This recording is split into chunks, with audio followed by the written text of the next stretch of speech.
Rekap suara tingkat Kabupaten Maluku Tenggara dijaga ketat aparat keamanan.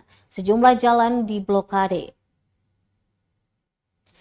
Rapat pleno rekapitulasi suara tingkat Kabupaten Maluku Tenggara di Aurelia Hotel Kimson, Jalan Jenderal Sudirman, Kelurahan Ohoijang dijaga ketat aparat gabungan Kamis 29 Februari 2024.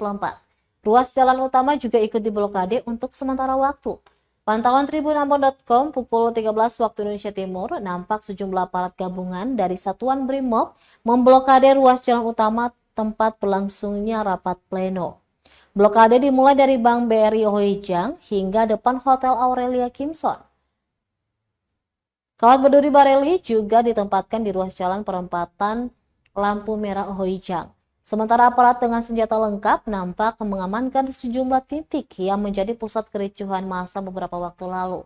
Sejumlah mobil barakuda pun terparkir siaga di depan lapas kelas 3 Betual.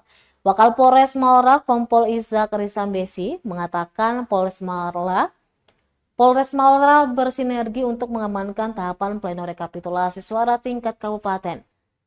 Menurutnya, pengamanan ini berlaku dari tanggal 29 hingga 5 Maret 2024. Sesuai waktu yang telah ditetapkan KPU Maura. Untuk itu, ia menghimbau kepada seluruh masyarakat yang berada di Kabupaten Maura agar menjaga stabilitas guna terciptanya harmonisasi yang baik. Sementara itu, untuk rapat pleno yang dihadiri oleh Forkopimda Bawaslu Maura, serta seluruh saksi dari pasangan calon dan saksi dari partai peserta pemilu 2024 berlangsung tertib dan aman. Bawaslu Tenggara beserta seluruh jajarannya sehingga seluruh tahapan penyelenggaraan pemilu dapat terlaksana dengan tertib dan lancar. Saya sungguh memahami dalam tahapan tersebut terdapat hambatan dan tantangan, namun dengan basis semangat, komitmen.